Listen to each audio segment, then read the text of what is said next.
യാദൃച്ഛികമായ ഒരു വിവാഹ ജീവിതം വിജയിക്കുന്നില്ലെങ്കിൽ ഒരു സഹോദരി എന്തു ചെയ്യണം? അപ്പോൾ ഇവരിപ്പോൾ ചെയ്യണത് ഞാൻ മനസ്സിലാക്കിയിടത്തോളം എന്താണ്, ഇത് ഇനി ശരിയാവാൻ സാധ്യതയില്ല, അതുകൊണ്ട് ഞാൻ എൻ്റെ കുട്ടിക്കും വേണ്ടി ഈ ബന്ധം മുന്നോട്ട് കൊണ്ടുപോയി സഹിച്ച് ജീവിക്കുക എന്നുള്ളതാണ്. കാരണം അങ്ങനെ സഹിച്ച് ജീവിക്കേണ്ട ഒരു പരിഹാരം ഒരിക്കലും ഇസ്ലാം നിർദ്ദേശിക്കുന്നേയില്ല.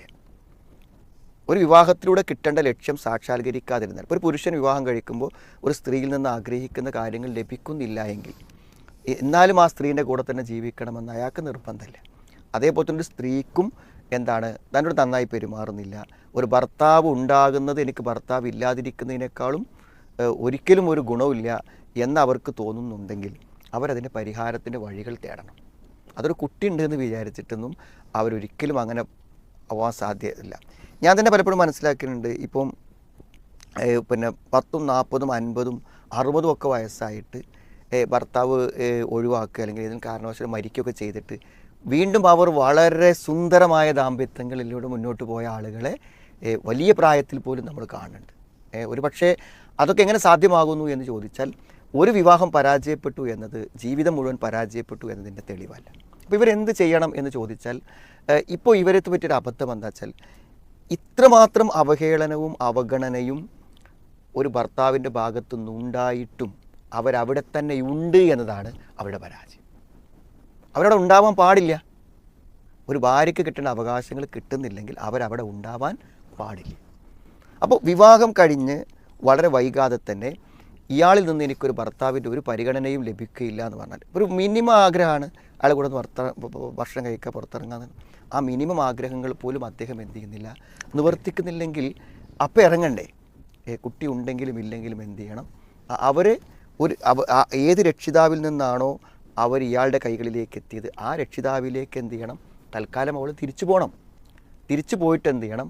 ഈ ഒരു ഭർത്താവ് എന്നുള്ള നിലക്കുള്ള കടമകൾ അയാൾ നിർവഹിക്കുമെന്ന ഒരു ഉറപ്പ് വലിയന് കൊടുത്ത് അതിനൊരു പരിഹാരം ഉണ്ടാക്കിയിട്ടേ പോരാൻ പറ്റുള്ളൂ. നമ്മുടെ സഹോദരിമാർക്ക് പറ്റുന്ന അബദ്ധം എന്താ വെച്ചാൽ, ഈ പുരുഷന്മാർ പല സ്ത്രീകളെയും ചൂഷണം ചെയ്യുന്നതിൻ്റെ കാരണം എന്ന് പറഞ്ഞാൽ, ഇവർ വിവാഹം കഴിയുന്നതോടുകൂടെ ഇവരെന്ത് ചെയ്തു? ഇവരൊറ്റപ്പെട്ടു. കാരണം വീട്ടുകാർ കല്യാണം കഴിച്ച് കൊടുത്തില്ലേ, ഇനി വീട്ടിൽ പോയിട്ടൊന്നും പറയാൻ പറ്റുന്നില്ല. പിന്നെ സ്വാഭാവികമായിട്ട് ഭർത്തൃ വീട്ടിൽ മുഴുവനും ഭർത്താവിന് സപ്പോർട്ടായിട്ട് ആൾക്കാർ നിൽക്കുന്നത്. ഭർത്താവ് ഒന്നും തന്നെ കൺസിഡർ ചെയ്യണമില്ല എന്നുണ്ടെങ്കിൽ എന്ത് ചെയ്യും? സ്വാഭാവികമായും ഇനി എന്ത് ചെയ്യുമെന്നാണ്, എവിടെ പോവാൻ. അതുകൊണ്ട് അവർ എന്ത് ചെയ്യണം? ഇനി എൻ്റെ മുന്നിലൊരു വഴിയില്ല, മരിക്കാൻ ഏതായാലും പറ്റില്ലല്ലോ, അതുകൊണ്ട് ജീവിക്കാൻ. ഇങ്ങനെയൊന്നും ചിന്തിക്കേണ്ട ഒരു കാര്യമേ ഇല്ല ഇന്നത്തെ കാലത്ത്. ആർക്കും ഇന്ന് ജീവിക്കാൻ എന്ത് ചെയ്യും? കഴിയും. ഞാൻ പറയാം, എത്ര ഒരു ഭർത്താവിൻ്റെ ഗുണം ഒന്നുമില്ലെങ്കിൽ ആ ഭർത്താവിനെ പേറി ജീവിക്കണ്ടല്ലോ. നമ്മുടെ കാര്യങ്ങൾ നിർവഹിച്ച് നമ്മൾ അധ്വാനിച്ച് നമുക്ക് ജീവിച്ച് മുന്നോട്ട് പോയിക്കൂടെ?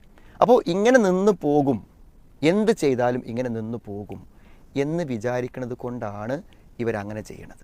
ഒരു സഹോദരി അവരുടെ ആഭരണങ്ങൾ മുഴുവനും ഇയാൾ അടിച്ചു മാറ്റി, ഒക്കെ സമ്മതമല്ലാതെ വാങ്ങി, ഭീഷണിപ്പെടുത്തി, ഒരു സഹായവും ചെയ്യാതെ ഗൾഫിൽ പോയി കിട്ടുന്ന പണത്തിനെല്ലാം അയാൾ അവിടെ ദൂർത്തടിച്ച്, ഇവരെ എവിടുന്നെങ്കിലുമൊക്കെ ഇരന്ന് വാങ്ങി സ്വന്തം വീട്ടിൽ നിന്ന് കൊണ്ടുവന്ന് സ്വന്തം മക്കളെ പോറ്റി വളർത്തണം. അങ്ങനെ 20-25 കൊല്ലം കഴിഞ്ഞിട്ടാണ് അവർ പറയണത്, ഇയാളെ കീഴിൽ ഇനി മുന്നോട്ട് പോകേണ്ടതുണ്ടോ? അപ്പോൾ നമ്മൾ പറയണത്, നിങ്ങളൊരു തീരുമാനം എടുത്താൽ മതി എന്നാണ്. ഇപ്പോൾ നിങ്ങളല്ലേ നിങ്ങളുടെ കുട്ടികൾ നോക്കണത്, അയാളൊരു സഹായം ചെയ്യണില്ലല്ലോ. ഇപ്പോൾ അയാൾ ഉണ്ടാക്കിയിട്ടൊരു വീട് എന്നുള്ളതല്ലേ നിങ്ങളെ പോസിറ്റീവ്. അപ്പോൾ തൽക്കാലം ഒരു വാടകയ്ക്ക് 3000 റുപ്യ വാടക കൊടുക്കേണ്ടി വരുള്ളൂ സാധാ വീട്ടിൽ. നിങ്ങൾ അവിടെ പോയിട്ട് ജീവിക്കുമെന്ന് അയാൾക്ക് കാണിച്ചു കൊടുക്കും. അവരങ്ങനെ ചിന്തിച്ചിട്ടേ ഉള്ളൂ. അപ്പോഴേക്ക് പരിഹാരമായിട്ട് അയാൾ വന്നു. അപ്പോൾ എന്തുകൊണ്ടാണ് അങ്ങനെ സംഭവിക്കണത്? ഇവർ സ്ട്രോങ് ആയി നിൽക്കും എന്ന് തോന്നാത്തതുകൊണ്ട് മാത്രമേ. ഞാൻ എന്ത് ചെയ്താലും അതൊക്കെ സഹിച്ചുകൊണ്ട് ഇവിടെ ഉണ്ടാവും എന്ന് വിശ്വസിക്കുമ്പോൾ ഏത് കാലത്തും ഈ അവഗണനയല്ല. പിന്നെ വർഷം ചെല്ലും തോറും എന്താ അറിയോ, ഇന്നിട്ടും പോയില്ലല്ലോ, അപ്പോൾ ഇനി പോവില്ല. കൂടുതൽ എന്ത് ചെയ്യും? ഇവരെ പീഡിപ്പിക്കാനും പ്രയാസപ്പെടുത്താനും ശ്രമിക്കുകയേ ചെയ്യുള്ളൂ.